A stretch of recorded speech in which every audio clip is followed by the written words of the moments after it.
লঙ্কা, জিরে, আদা, রসুন বাটা,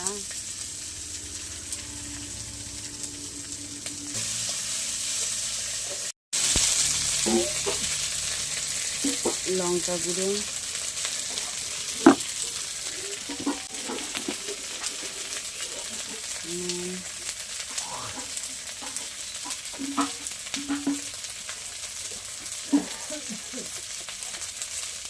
হলুদ গুঁড়ো, ভালো করে কষিয়ে নিয়ে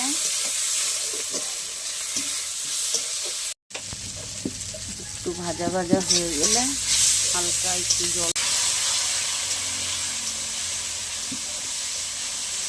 মশলাটা ভালো করে মিশে গেলে যখন মশলাটা এই পর্যায়ে কষানো হয়ে যাবে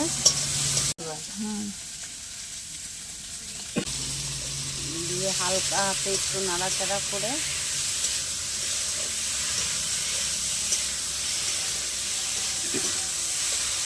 একটুখানি জল দিয়ে 5 মিনিটের জন্য ঢাকা দিয়ে রেখে দেবো হালকা আঁচে। এই দেখুন হয়ে গেছে আমাদের পটল ভাপা পেঁয়াজ রসুন দিয়ে।